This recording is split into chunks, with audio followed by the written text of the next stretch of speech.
I heard Erik also mention waste. Waste is something that you have to look into. Yeah. Do you have any idea, or do you want to share about, the waste a group like RCE produces, and the measures you take to reduce that waste? Yeah, well, we are currently looking into the kilograms that are reported by the waste collectors that we use. Mm-hmm. And we have a KPI, an internal KPI, that shows the kilograms of organic waste compared to the total kilograms of waste that we collect.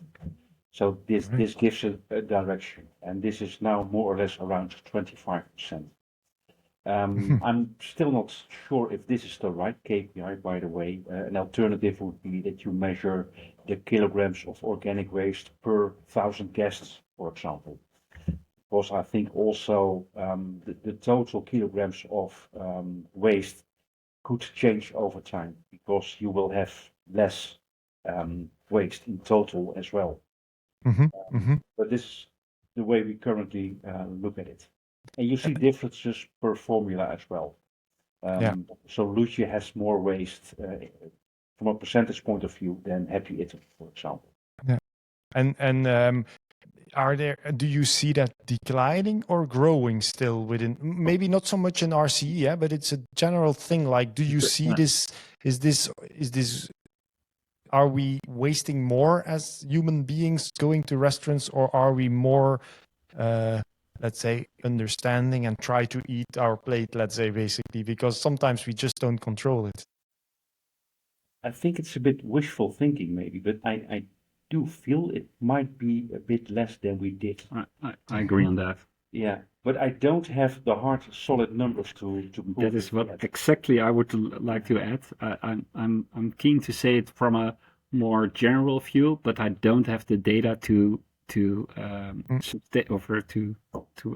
build on that thesis that we're now saying. And that is something we try to do within our organization. Really, of course, your thesis or your feeling is important, and that's part where we are an experience business. But every decision has to be built around the data we see from our platform, and also be added to that decision. So I can't completely make this. Yeah, and you can influence it sometimes relatively easily. For example, with Lucia, it's quite common to offer a few slices of white bread with the steak. And it's very simple to ask, do you want to have some slices of white bread with your steak, instead of just serving them, also to people that really don't want them.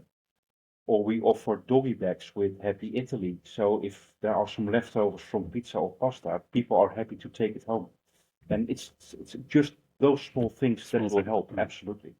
Yeah, these are very interesting, actually, and actually it does even make the experience better, because you ask extra questions to your guests. They can decide whether or not they want it or not. So that's very interesting. And I heard a story last week from a colleague of Beers and Barrels, one of our other formulas, where we serve snack platters, and people that order a snack platter don't have an understanding: is this enough or not for a group of 6 or 8 people? And the people that serve in the restaurant say, well, no, this is enough for you, so don't order more. And this might not be very commercial, but it's a way of showing waste is important. So don't order too much. We have to throw it away, and it's a waste. Yeah, of course. You're not just after the money of the customer. You really want to do this in a sustainable way, of course. Well, that's very interesting, actually.